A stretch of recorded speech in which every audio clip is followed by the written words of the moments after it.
We go. We've been working with AI lately, and we can't go without checking out some stuff on StreamYard and some of our other platforms because we haven't been over here in a while. And when we get to working, we get to working, and we want to see exactly what's going on when it's time for it to go on. But anyway, I ain't gonna hold you up. What I want to do is I want to go over and let's go over here. Let me get back over here where I'm trying to get to. Uh, yeah. Let me get back here. So I don't know where that went.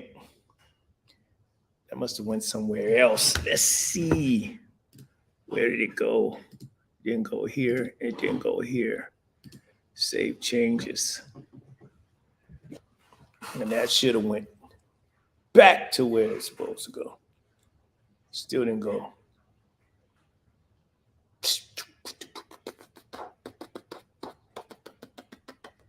It's always something here. I don't care what you do, it's always something when you're dealing with the internet. Let's see if we can get that back. You. There it is. Okay. I think we got it back. Let's see if we got a sound. You. Yeah, we There got it sound. is. Okay, so hey, Danland Pro here. We're in StreamYard, and I just want to play this quick thing I did on AI. So I wanted to see if it was working in StreamYard. I haven't been here in a while. You know, you got to keep up. You know, I use StreamYard, EV Mux, etc., etc. Anyway, I ain't gonna hold you up. Let's get right into the video. Hey, how y'all doing? This is Danland Pro. Hey, let me share something. Let me drop something on you. AI. You hear a lot of talk about AI. You hear people say AI is dangerous. AI gonna do this. It's gonna destroy the world. It's gonna destroy jobs. It's gonna do this, that, the other, etc., etc.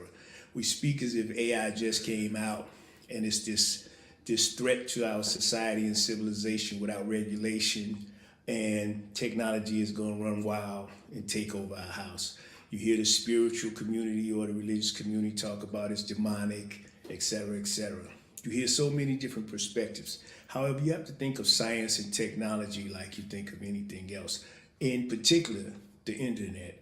Remember when the internet was just the internet, and the only people was using it were scientists, military personnel, in order to communicate in an intranet opposed to an internet. And as things advanced and regulations was put in and rules and guidelines was put in for the internet, they released it to the public.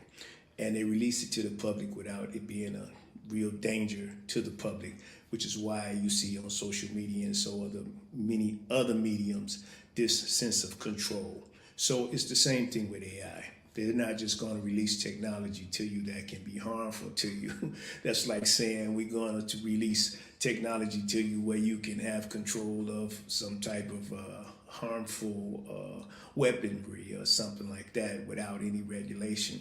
AI has been around much longer than we think. We're just getting it on the consumer, the prosumer, and the professional level as far as artistry or graphics or video production and some of the other things that you see like Chat GPT, etc., etc. Now, some of these things are still in their developmental stages. However, before we get a hold to it, they're gonna put in these tools or these monitors, and that allows them to keep some type of control as far as the dangers. I mean, even Chat GPT, you can't just take it and write something negative about people. It'll have a response to let you know that there is some fail safe on it or some control on it, where you can't just use it to your advantage in a derogatory way or anything like that. So pretty much if you really look at AI in the way that we use it on social media, you're really telling it to create a graphic, or you telling it to do video, like we were talking about text-based video editing and some of the other things that's in development, where you will be able to actually create a storyboard and have AI actually produce or edit the video for you. However, you will not be at liberty to do whatever you want with video to anyone.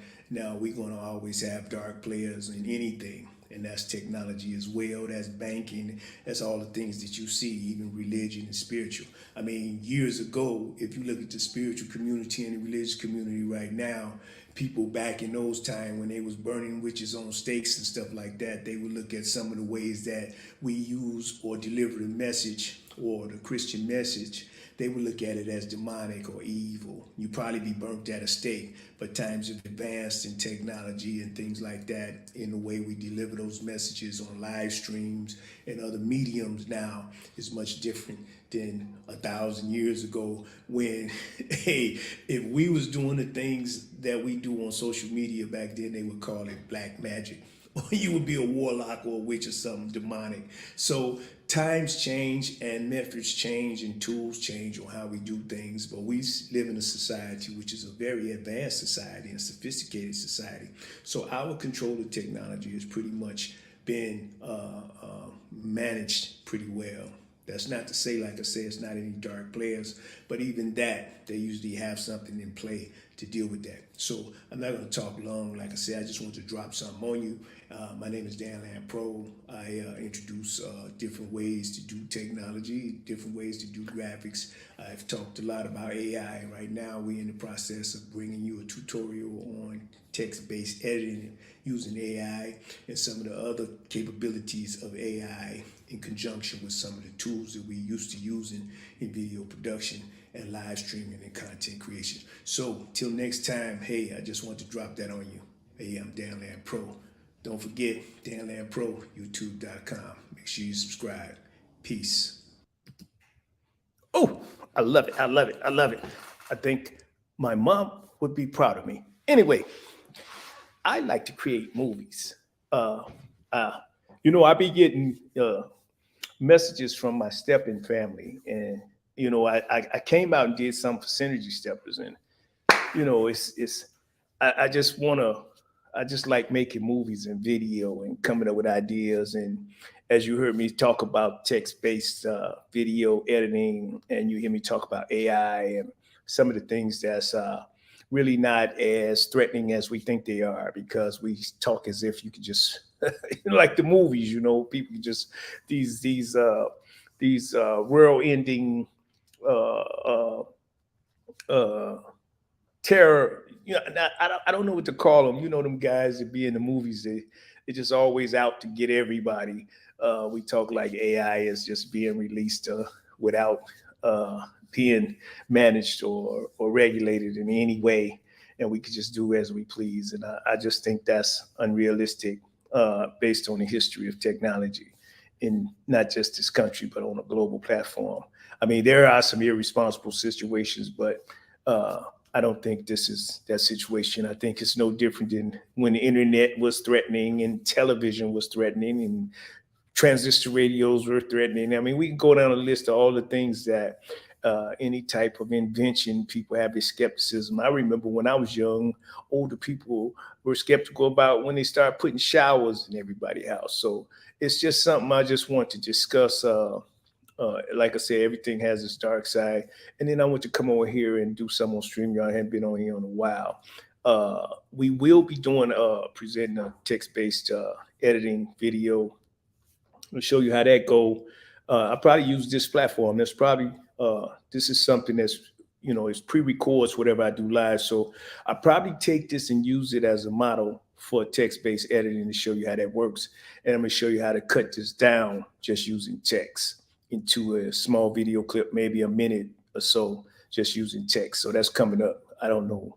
I take one yesterday and played with it, and I might do this one to make it a little quicker process. But there's so many things that I want to do.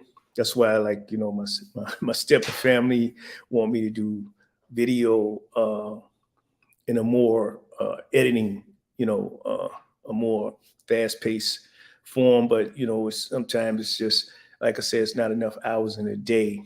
And when you start getting older, you have so many things on your plate that you're trying to do, trying to maintain life, you're trying to relax, you're trying to be peaceful, and all those things. So sometimes, it's difficult to, I'm at a point in life where I do what I want to do as far as video production and live streaming. I don't want to be locked in like when I used to do this for the job where you had to get those skin and grins and you had to meet deadlines and you had to do every, somebody had a little package for you and you couldn't go outside that. You couldn't try nothing new. Some of the things I do now, you can just go rogue and say, I'm going to make a video just because I feel like it. You was in a controlled environment. So it's hard to get me to commit to a controlled environment where I got to come in and actually do what somebody say. But I hope you enjoyed the video. Anyway, you can find the video on youtube.com over there. Type in keyword Danland Pro, and we have that's our newest channel, and we usually upload our latest videos over there. And every once in a while, I come over here and check out StreamYard to see if it's still functional, because I still carry this platform. We have EV Mux, you have OBS, you have so many live streaming programs now. Telestream, some of the programs that you see me use for tutorials. It's just a whole lot of different stuff, man. I'm even using a cell phone with a IP address, which I see some people do. And the reason I don't really like using a cell phone with IP, if you don't have any control, for example, like a PTZ, you can control that from a board. And in Telestream, you can actually control your PTZ through software. And you have other software that control PTZ. So you don't really need a lot of big giant stuff anymore. It's almost like looking at analog stuff, because you can control your PTZs through Telestream. And it's real simple. As long as you had equipment or the computer, I usually recommend Mac Pro, MacBook with an M1 chip. They got the M2 now. So these are very fast chips. You can get enough RAM. You got to have enough power to really deal with PTZ cameras. If you're doing more than one or two, then you need to have the power to deal with PTZs. And if you want to control them from your software, like in Telestream, it's a real simple process. Control your PTZs from within there. So it's like a electronic joystick, et cetera, et cetera. And once you learn how to control it, it's pretty simple. But anyway, to make a long story short, IP address or IP, like your cell phone, if you're doing something stationary, like a live broadcast or a podcast or something, that's really good. But if you're doing some where you need to zoom or you need to pan and some of the other tools that you might need when you're out in the field, IP address is not a good idea. If you have no way to zoom, if you have some software where you can zoom and pan and it's smooth, then yes. But if you just switching or making cuts from camera to camera to camera with IP phones, then outside of live streaming or outside of a podcast, I don't see it as a viable way to capture video. But everybody have their own style. Everybody have their own choice, their own preference. So, I let people live. I live and let live and that type of thing. But for me, IP address is not a good source when I'm out in the field or trying to do something where I need some movement and some zoom and pan pretty quick, even if it's in the software. IP addresses, if you're doing some editing, they're good because you could take your shots, your 2 shots, 3 shots, whatever, and you can take them into your software, and then you can add pan zooms and things like that through your software. So it's good in that sense. Plus it's mobile, it's easy, you can move fast, that type of thing. It's quick setup, like I say, podcast, things like that. You can use IP addresses. And sometimes you have problems because just like sometimes these cameras coming in, I use Telestream Go, and sometimes that, you find you find problems, man, with IP addresses. Sometimes they come in, sometimes they don't, depend on, the same thing with anything web-based. But anyway, that's it for me for tonight. I had fun today as usual. I always tell you, protect your energy, protect your time, protect your joy. Till next time, hey, I'm Danland Pro. Peace.